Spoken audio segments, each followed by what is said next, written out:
Hello and welcome to Michael and Ivanka's Grand Podcast, a weekly rescue from coronavirus anxiety as we bring you such positive energy and such optimism into your lives. Because you know me, I'm always saying optimistic stuff.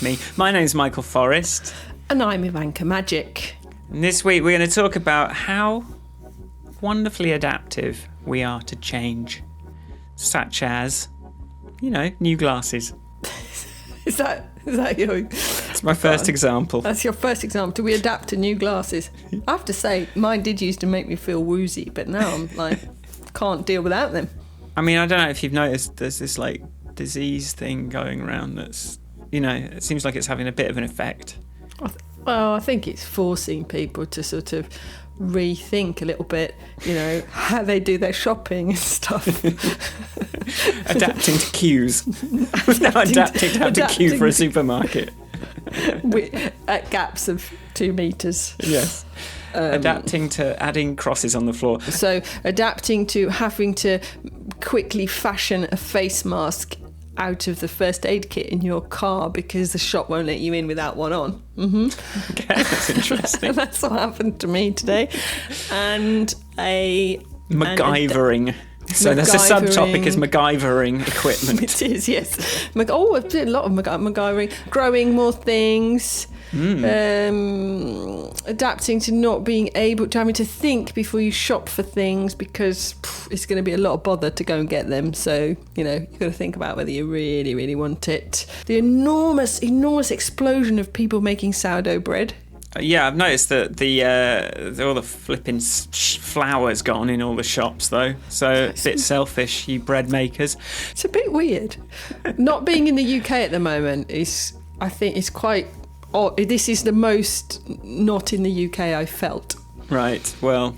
You know, like I generally work on UK time, work with UK people, work on a UK business, work for UK businesses. So everything's very UK-centric, except my shopping, which seems to be a very different shopping experience for me, where I walk into a shop and have whatever I want and then I leave the shop and I come back again tomorrow. Yes, well, that's a long distant memory. Right, let's play this bloody intro music.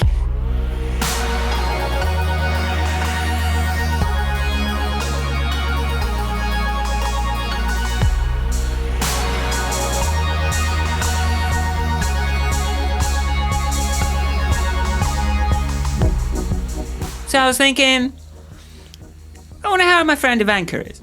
So I called her up on FaceTime. And she fiddled about with the microphone for a little bit, and we had a little chat. And then I said, how's it going? And this is what she said. It's going very well, thank you, Michael, for asking in such a... She was initially a bit taken back by the style in which I asked the question, but soon I let her carry on. Yes. So today was a big day in our house. Why? We got a weekly pass and we were allowed, our once a week pass, which permits us to leave the village. Oh, we don't have any of that sort of nonsense in London yet. The confines of our village. We left it today and we went to things like the pharmacy. Because we don't have one in the village, which is a bit annoying because pollen season is upon us. So I had to go and get some antihistamine because I have not stockpiled antihistamine. And implying that I've stockpiled other things, not true. Apart from the kids' vitamins, that's a different story. Anyway, then so we had a permit. So we went to the pharmacy. We went to the big supermarket. It was very exciting. And we went to the lumber yard. Wood. Went to buy wood to make things with. What are you making? Oh, shelves. Nick's made all manner of things. He's made shelves, he's made seating, he's made staircases, he's awfully busy in Corona land. I'm feeling very inadequate hearing all that. Inadequate about my woodworking skills. He's gone a bit woodwork sounds impressive. Crazy. It is. So anyway, we had to, but he's run out of materials, and I don't know how we're going to survive confinement if he runs out of materials to make things with. So So we did that today. That was big, exciting news. I also went to the garden centre, which I understand are closed in the United Kingdom of Great Britain and Northern Ireland. So is it like if you're allowed, you get your pass and then it's just like, I'm just going to shop until I drop. I'm going to buy everything. I think the builders are still, it's a builder's yard, so it's not really a the gardening centre, sorry. Yeah, okay. The gardening, well... No. The builder's yard is one place. The garden centre is more like where your farmers go to buy big sacks of, I don't know, like grains. whatever, fertilisers and grains and seeds and what have you. So it's a bit more, they not grow quite... the grains, don't they? Sorry, I'm just... Well, you still need grain for seed to grow the grains. So you get the grain from the previous grain. You know, in Minecraft, you can get the grain from the grass and then use that to grow other things. Well, we could do an episode on genetically modified plants and seeds, and we could discuss that. Because whilst that does work, often, and should, sometimes it does not. And then we can go into big Monsanto conspiracies, but again, different podcast episode. Let's keep it light. Let's keep it positive. Let's keep it about shopping. I turned up to buy some compost and some courgette seeds, because I went through all my seeds and I did not have courgettes, and I'm not sure that I can survive a summer without courgettes growing in the garden. So, but then I arrived and you had to walk in wearing gloves and a mask, and I was like, I've resisted the whole mask thing, till now. And so I had to scramble around the van trying to find something that could be a mask. And then I remembered I had a first aid kit, which one is legally required to have in one's van, which had gloves and a big piece of bandage that I fashioned into a face mask. Well, good work. There you go. So I was quite pleased. That's it. That's the end of my shopping story. How are you, Michael? I'm well. I just put a picture on Instagram of me in one of my novelty face masks, which is all I have. But I'm not really... I sort of thought I'd put it on as sort of a gesture, still, even though knowing it actually isn't going to do anything. I mean, assuming I haven't got the virus. I don't think I have. I don't know how I could have got it, really. But I'm doing... having quite a nice time. London's nice at the moment. Well, yeah. I'm making money for the first time in 9 months. And I just, still just enjoying the disaster capitalist life, and just spending a lot of time. I'm just in full PR and marketing mode at the moment. There's a lot of knock-on things. So I want to do this new video series about how to track your happiness against how much money you've got, or how much, all these different factors, how exercise, all those things, and use a spreadsheet. And I was like, I think that's going to be a good series. But then I made the video, but it's like, okay, now I need I spent 3 days trying to animate a paper crane being folded in a 3D bag. I thought last week after we finished the podcast, I was like, I'm just going to do something fun and try and animate a paper thing happening. And then it just got a bit dark because I couldn't figure out how to get this thing to work. It took me about 15 runs at it to get it to work. But actually now it's done and it looks really good. But yeah, so I needed the top and tail for the video, and then I did the video, and then it's like, well, now I need a call to action. I don't want the call to action to be buy the app, because they say that's, interest does not go straight to purchase. You've got to kind of do the other steps in between. So I need my mailing list. So to do my mailing list, I should do it nice by having a thing that you get for free if you sign up for the mailing list. Oh, what could that be? Oh, maybe I could adapt my user guide for the old version of Happiness that had all the stuff about thinking errors into a new ebook, and then make that the thing that you get if you sign up for my mailing list. And then I'll create the autoresponders that day by day kind of contact people as they think, and introduce them to the story and introduce them to the idea, and keep drip feeding them little bits of information. And I can't do that until I've set up an email server. And so I've got to adapt the website, I've got to adapt the app, I've got to adapt the book, I've got to write this other thing, I've got to upload the video to YouTube and finish that and edit that and record that and figure out production values for that. And I just want to put a video out, and it's I'm exhausted. There's a lot of exhausting side effects to it. I've only had 2.5 coffees today, and the second one wasn't even that strong. So I'm just feeling like you've had about 5,000 coffees. I just feel like myself. I just feel like I don't have to. I'm just who I am. So I'm just there's no compromises at the moment. Apart from, obviously, I've got a queue to get into a supermarket. And you can't see anyone. Yeah, and I wasn't seeing anyone anyway, so who cares?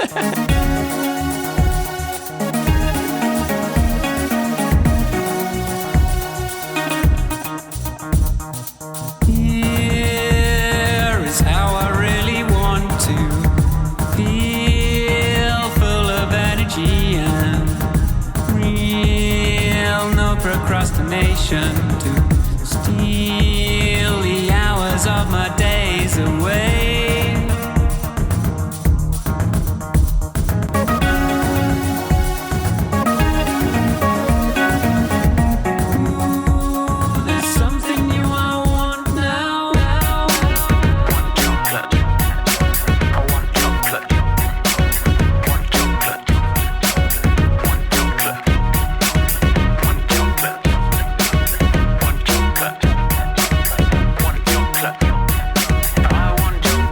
Say that to some extent I'm personally in a very similar situation to you, where now nobody bats an eyelid when I say I'm in Croatia at the moment. It doesn't actually matter. They're there because everybody's working remotely.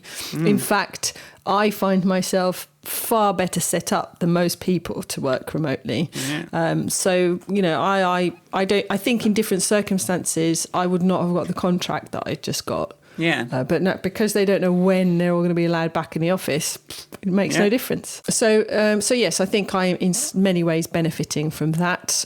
And you know, Restaurants Brighton is having to adapt, and I think it will. You know, there's a chance it will come out of it better, because we'll have forced to think differently and do different things. So I'm a little bit with you on the adapting, and I think it's nice that more people are joining us on the internet. Exactly. You know, it's like, you know, there's like, we could have done this years ago, but we didn't have to. And so we didn't, or you couldn't be bothered. Hello and welcome to the internet.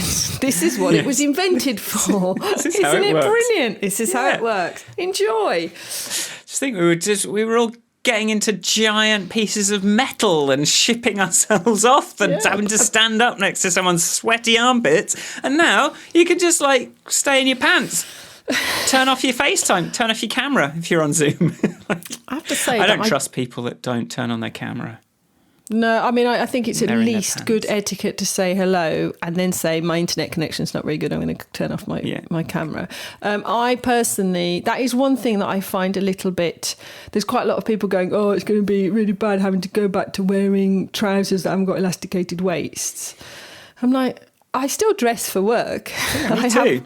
I still, get ready for work. I start at a particular time. Like there's different outfits that I don't garden in my work clothes and I don't work in my gardening clothes. You know, there's like, because obviously those are my two activities, gardening and working.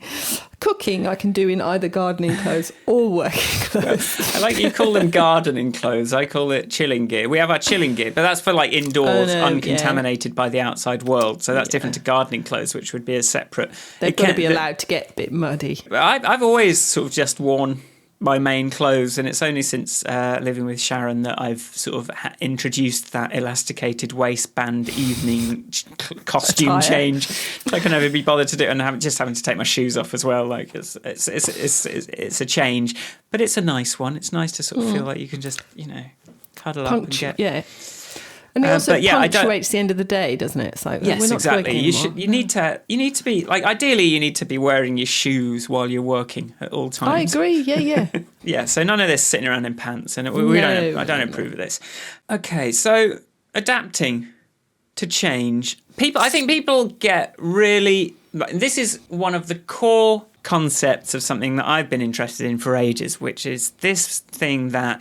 What we imagine, when we imagine a change, we think everything's going to be so terribly different. We can't imagine what's going to be afterwards. We imagine everything's just going to, after the apocalypse, everything's just going to be terrible. Probably after the apocalypse, there'll be loads of stuff that we like and we'll get used to a lot of it. And actually now we're sort of after some apocalypses in a way, like the financial crash, and there's various things that have happened that we have just sort of like gradually got used to, and we get used to stuff so quickly. And that's why when Trump got elected, my first concern was that people would get used to it too quickly. Yeah, I literally just wrote down, so I didn't forget to say, people also get used to bad stuff, which is what we need to guard against. Yes.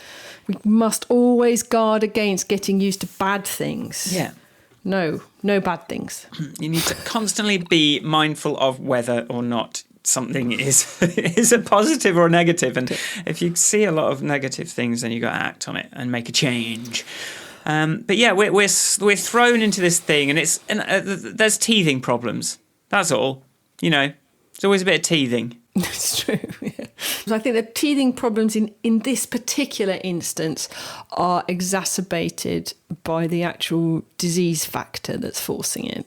But if we ignore that bit for a minute, the actual being forced to stay home and rethink how you do the things that you normally do outside of the home is I'm really enjoying this design experiment we're all involved with. You know, it changes, doesn't it? You some bits you get used to and you kind of start to enjoy. I think, you know, the lack of noise. Like my mum's flat, one of her big comments is how quiet her flat is now, because she's quite near a main artery into Brighton. Lots of people taking photos and commenting on the lack of air pollution, that kind of thing. You know, these are nice things to get used to. Yeah. And we need, you know, there's a question of whether they're worth what they used to give us. Yeah. Do you know what I mean? I mean, we've been tuning into this Venice webcam. Just by default, we just seem to be putting the TV onto the Venice webcam, and there's hardly any people, and all the water's this sort of clear green colour. It's sort of like really nice, and you just didn't used to be able to see anything. No. It was just canal dirt before. Good. So. Yeah, it is. I mean, you know, it's like, is that ability to go into an office and eat Google food, you know, is it worth the air pollution of getting everyone to the office? Yeah. I don't know. You know, I mean, I think both you and I have been quite, you know, lucky or unlucky, I don't know what the word is, to work in offices where there's like, you know, coffees and teas and drinks and snacks and fruit boxes and all these kind of things that are designed to keep you there for as long as possible. And I do like... So we've had this particular experience of offices, and where we've been able to go, I don't like this desk, it's very uncomfortable, and I need more whiteboards and be demanding. But even with all that, it's like, you know, how much am I missing out on? So, like, compared to being able to just, like, cook, like, sometimes you get so used to eating out of a small plastic box every day, which is like, that'll do. And you sort of get used to that. And then that sort of time that you make your own lunch and you're like, I could just put the stuff I like in this and just not have to, like, look at 5,000 things I don't want before I know what I'm going to have for lunch. It's like, no.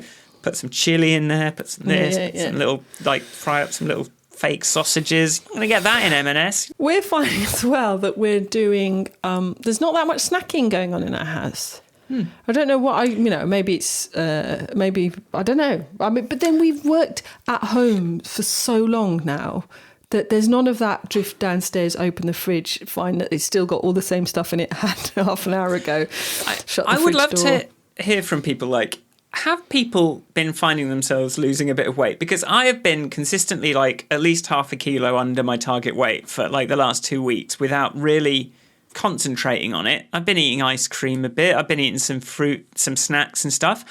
My dad just lost a stone, which he's really happy about. And it's like, is there something like, I don't know, I wonder if there's a sort of wider thing of people getting a bit healthier because they're not sort of like eating their feelings all day long because they're in some sort of horrible sick building surrounded by stressful influences. Again, what's changed for us in that regard? But yeah, for the last 2 or 3 weeks, I've seen a kilo decrease in my weight, and then randomly one day it just went all back on again. Why does that happen, Michael? I think, do you know? I think part of it for me, I don't know. It does like suddenly go like the app that it goes.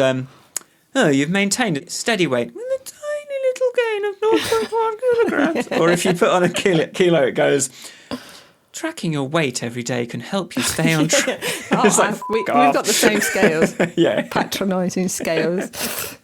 Well, you know, if you put on 0.2 kilograms, you'd be like, destroy notifications. I think food suddenly there's a bit of scarcity to food probably is making a difference to it, because you sort of think twice before You sort of go, I've got a queue at the supermarket to get more of these crisps. I should make them last. I mean, that's probably the main factor. There might. Well, I think, my sister, who has got 2 teenagers in the house in this kind of like, and they're other people's children, so she's especially responsible for making sure they eat well. But she's like, this is the box of these snack bars that you all like that we've got, and I don't know when I'm going to be able to get another one. So how many can we have a day? And how long are they going to last? It's like this obnoxious overabundance of everything, and this that we don't appreciate anything. Like, I'm really appreciating toilet paper now. Like, I really appreciated being able to being able to just use a little sheet of toilet paper without feeling guilty about it. Like, because we got we went to we still have the rose ones, but the big Waitrose. I've realised that if you go, here's a pro tip for Londoners. If you go in a bit more central, the supermarkets are sort of better stocked and easier to get into than if you go to the sort of like more sort of slightly more out of town ones. So I've been getting on my bike and going to like Edgware Road Waitrose, and that's that was like really nicely stocked. The only thing they didn't have was flour, but they had the toilet paper again. I was like, Rah!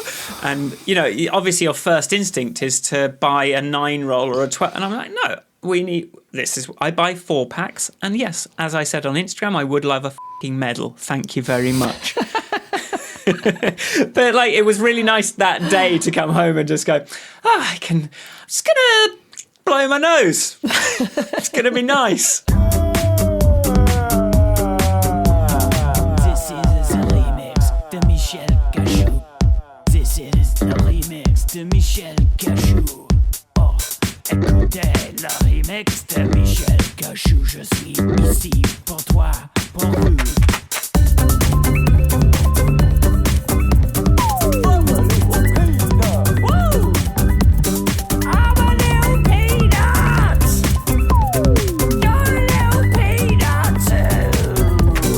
Everything's too easy.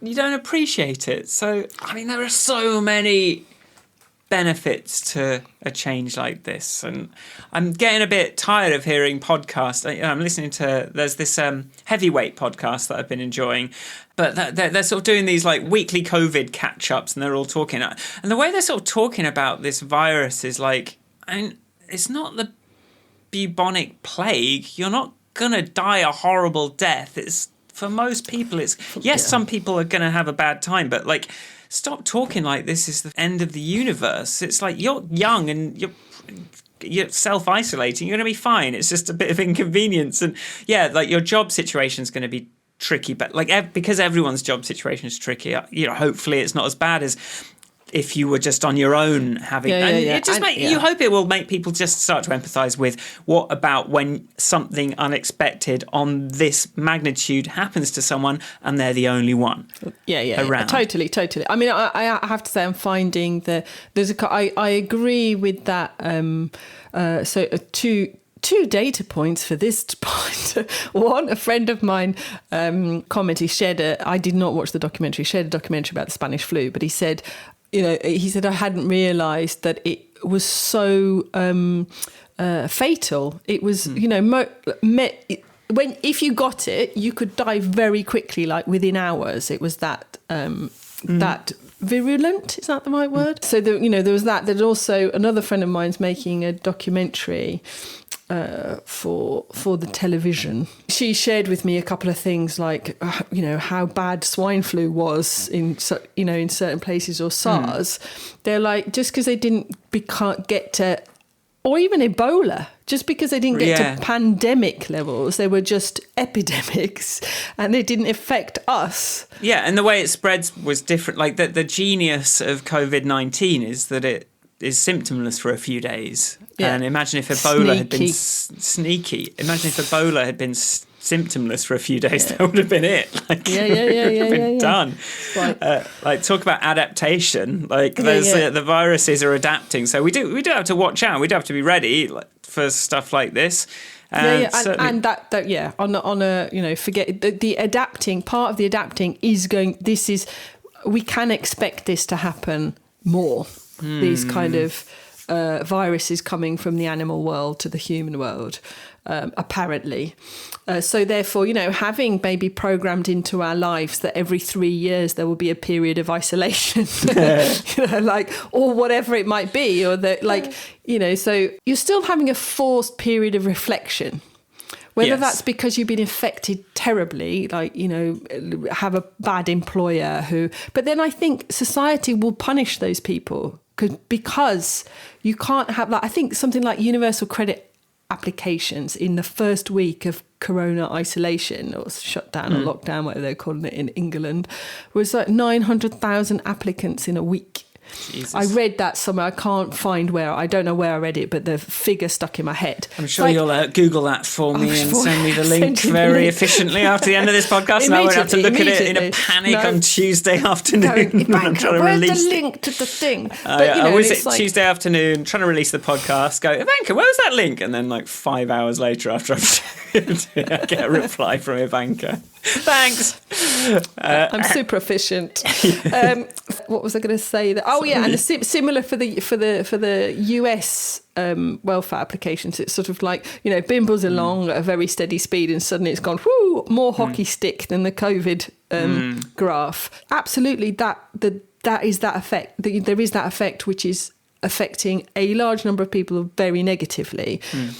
That is one of the first adaptations we're going to have to make. We can't have millions of people get switched off being able to survive every 3 years just because we don't have a sort of a good enough safety net. Should we just have shall I just make a little kind of universal basic income jingle that we can just put in every single week? Yeah, that's a good idea, yes.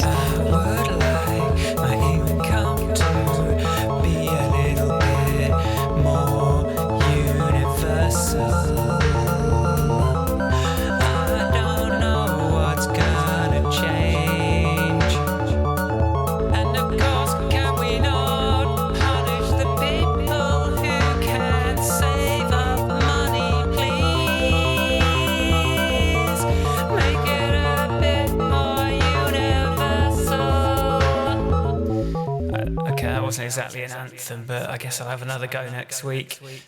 On the positive adaptations, yes, I think people are, this whole if we give people universal basic income, they're disincentivized to work. But I think people are being inventive. If you look at, if I look at my ingenuity is incredible. Everyone, when they imagine a disaster, they forget about the power of the human brain. The whole point of this species is we can adapt to our environment, which is why we can live in the North Pole and in the middle of the Sahara Desert. Maybe not the middle. Probably could if we wanted to. Probably. We're just brilliant at that kind of thing. It's the whole point of brains.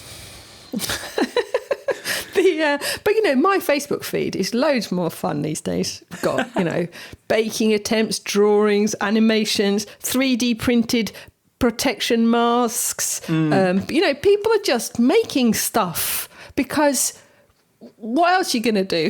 It's like actually, given the absence of the bullshit job, you actually start doing productive things. And I'm sure there's a fair amount of watching box sets and all that malarkey, but you're allowed to rest. But I think the internet has become a bit nicer. Like you said the other day about, going on Twitter and it's not too horrible. People are talking about nice things like knitting and baking.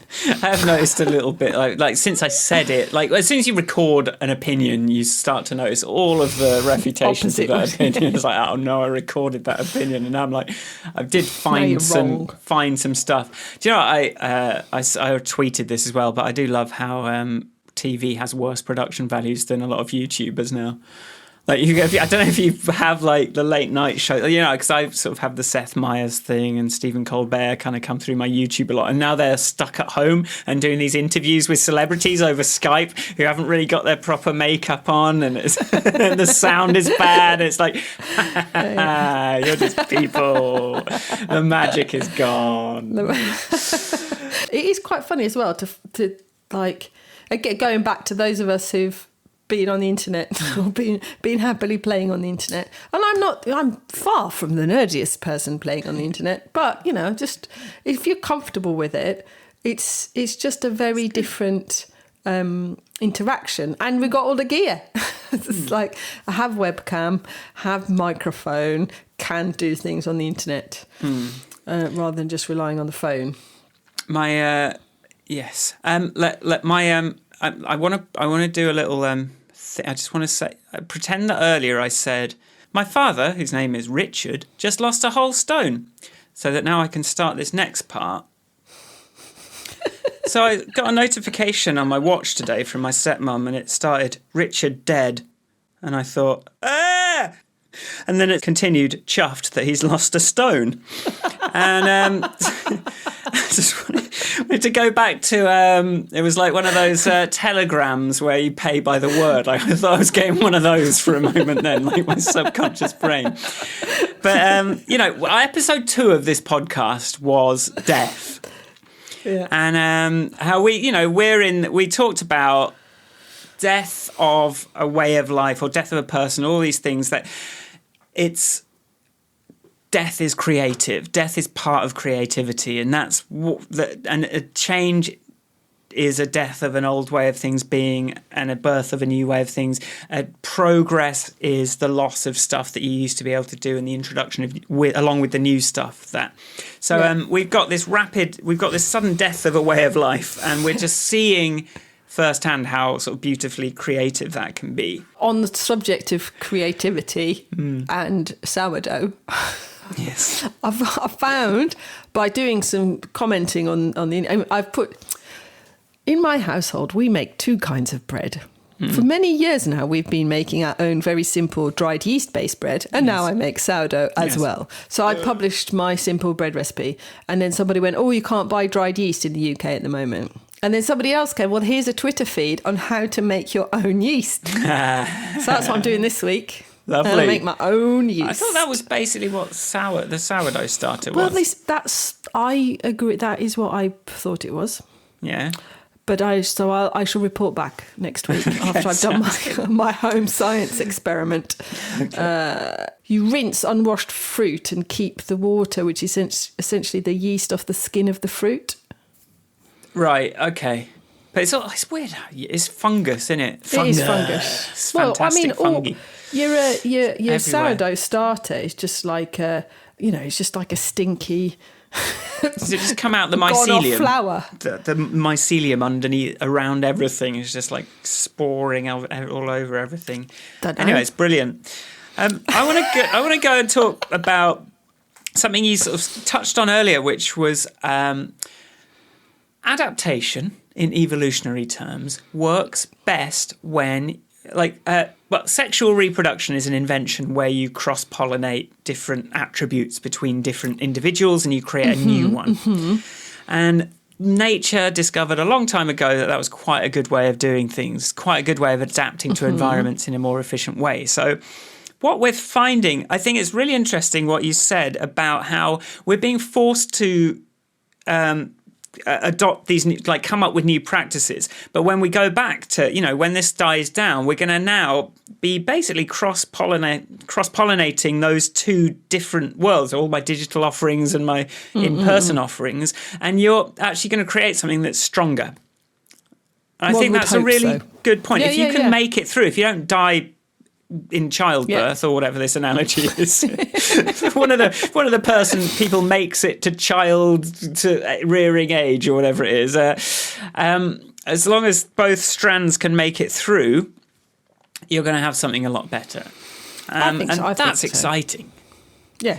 And also, I think also we're all being forced to reflect on loneliness and isolation. So in many ways, because you're also seeing all these things of like pictures of people in their streets having social isolation cups of tea together where they've all put their chairs out front of their houses, or there's, then off that thread, I saw people going, I had a social distancing cocktail with my next door neighbour last night when both sat in our gardens or whatever.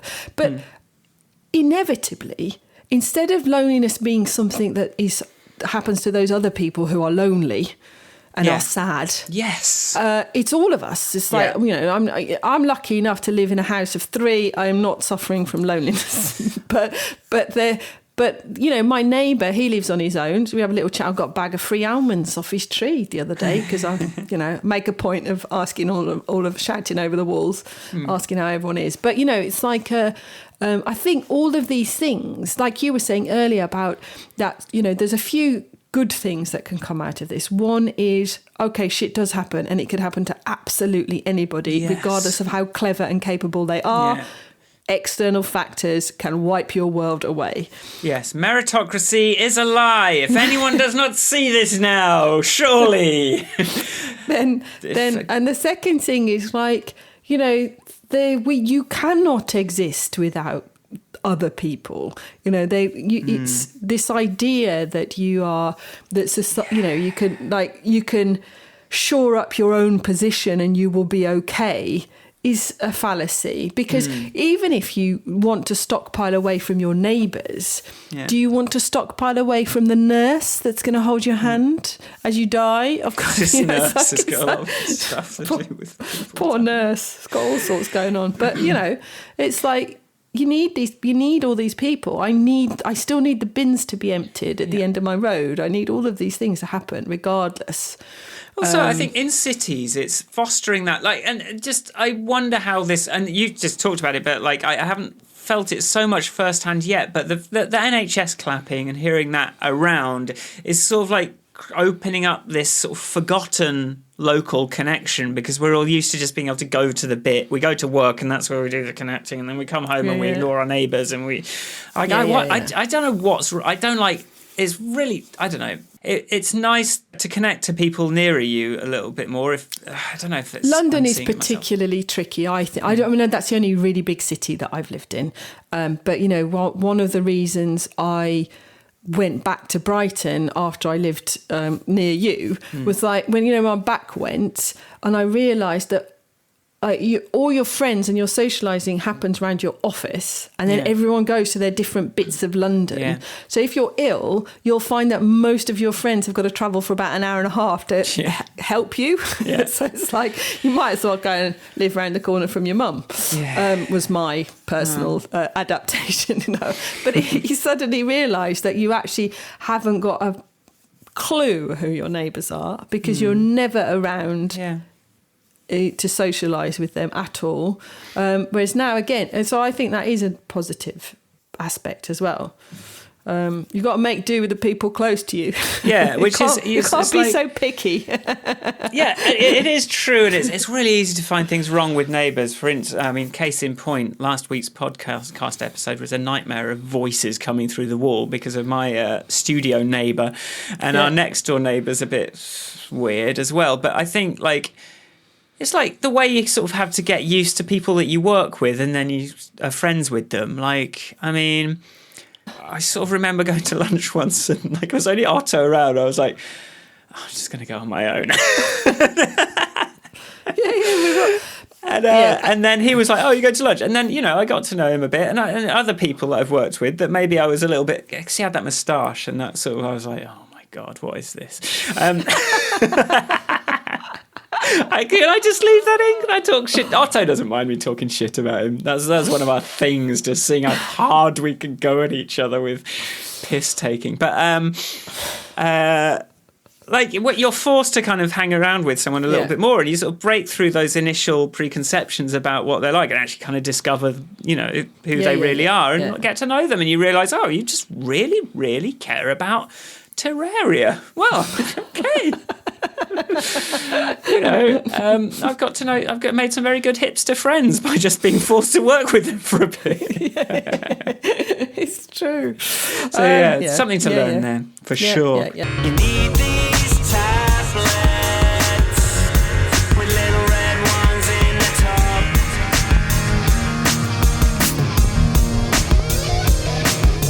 You need best paper with extra layers so your fingers will stop.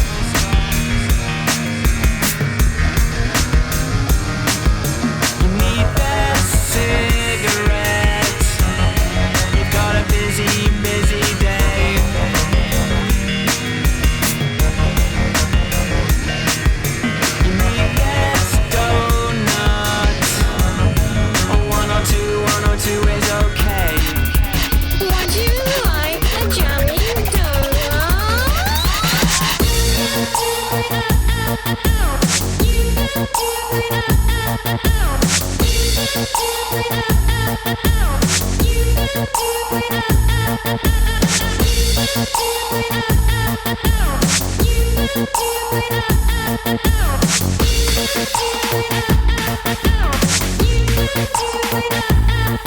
These kids' toys to show them they're important to you.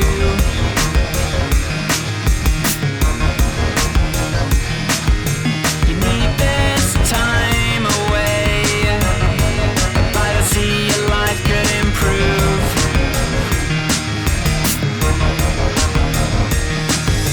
It's only human to want better for yourself.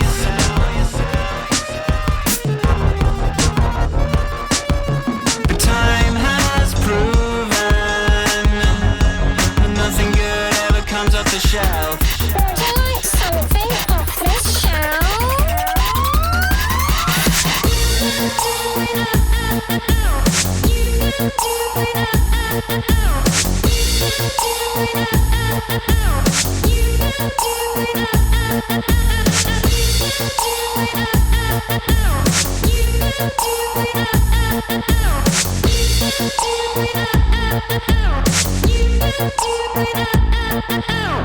It's not all bad, people.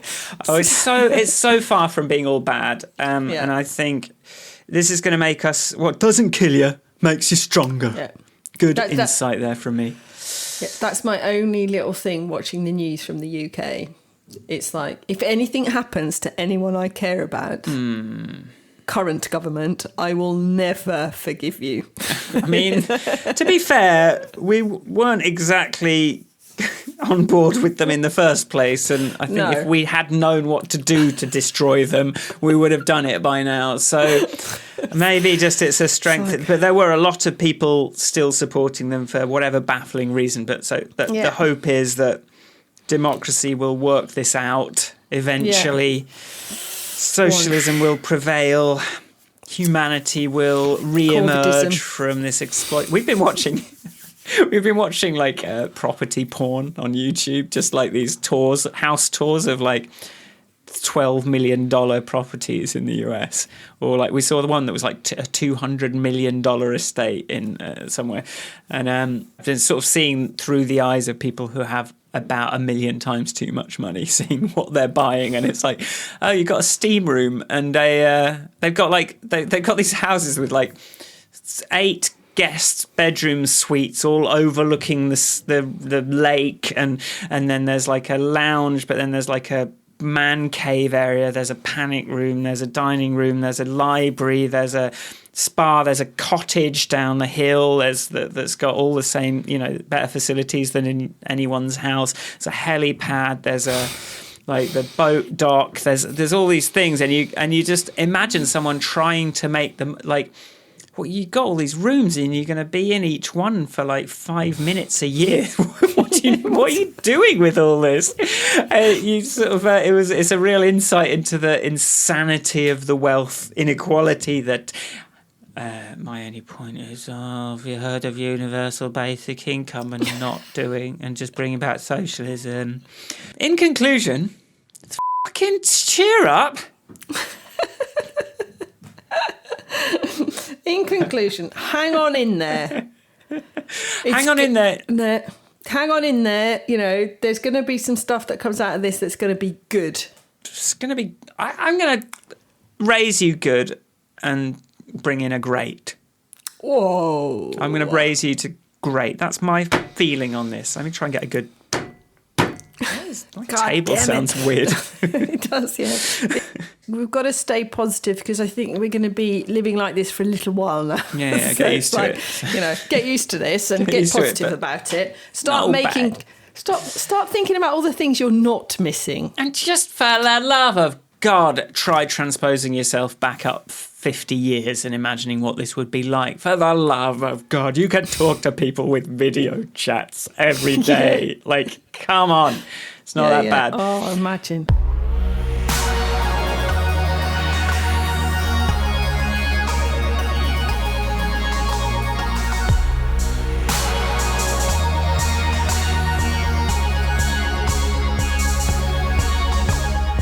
Thanks for listening. If you like the podcast, go to grandpodcast.com grandpodcast.com. Subscribe. Find our Patreon button. Find our Patreon button. It now says, and have you seen Patreon-us. Have you seen I put a banner up? It says supported by Good to Hear, Restaurants Brighton, and you. Now on our website, although now I'm worrying that Restaurants Brighton is maybe not. It's going to be all right. It's going to be all right. It's going to be fine. No. I've still got. Don't you worry. I've still got lots of traffic. I am inventing things like you wouldn't believe. We had a slightly to not to interrupt the outro, but we were having a conversation about what to get my sister for her birthday, which is coming up. And one suggestion was, well, what about like a restaurant's voucher? And I was like, I really like that idea because it's sort of like putting the money in the hands of the people that need it the most at the moment. That, you know, the sorts of businesses that are suffering the most is probably, I mean, the ones where, you know, they've lost a load of foot traffic. So like a restaurant voucher would be good. And then my other sister went, yeah, well, look, you've got to kind of choose wisely in case they're not around after all of this. So but then that's a bit of a chicken and egg thing. That's a bit of a catch-22. Yeah, that's a bit of a. Well, we've got on Restaurants Brighton a vouchers page. But that's for Brighton restaurants. Definitely sounds like something that people could be doing. Yeah, like definitely. Businesses that can't operate right now get people vouchers for them so that they can use them in the future, and that sort of gives people a bit of cash flow in the short term. And I think it's a nice gesture. You know, it is not. It's a practical. It's not even a gesture. It's not a gesture at all. It's actually of practical assistance. Yeah. So yeah. Get the money flowing. What else? Where can people find you on the internet, Ivanka? Best place is at Ivanka on Twitter. Ooh, nice. I'm at Michael Forrest on Twitter. And you can find my apps and stuff at goodtohear.co.uk. Go there. Come and get my app. It's going to help you track your happiness through this time. Stay tuned. Join my mailing list. I'll send you an ebook. I'm a marketer now. I don't mind it. I don't mind it. It's got to be done. You've got to tell people about the thing. I'm just looking back at my decades of work and suddenly think like how little I've promoted anything I've done, and just going, I'm sitting on a gold mine. I'm sitting on so much stuff that I just have to like package up for people and if in the right way. So yeah. So come and see goodtohear.co.uk and find my stuff, and go and buy some vouchers on restaurantsbrighton.co.uk. Yeah, do that. And beyond that, Patreon. Come to that. This is too many calls to action. It. Let's see. I like to think that our audience is sophisticated enough to choose the call to action that they would like to take. Yes. Yeah, sure. You can email us hello@grandpodcast.com too. Yeah. All right. Take care. Stay safe. Stay creative. Don't get bored. Be happy. Stay safe and stay happy is my new email sign-off. Yes. And we'll see you next week. Bye-bye. Bye.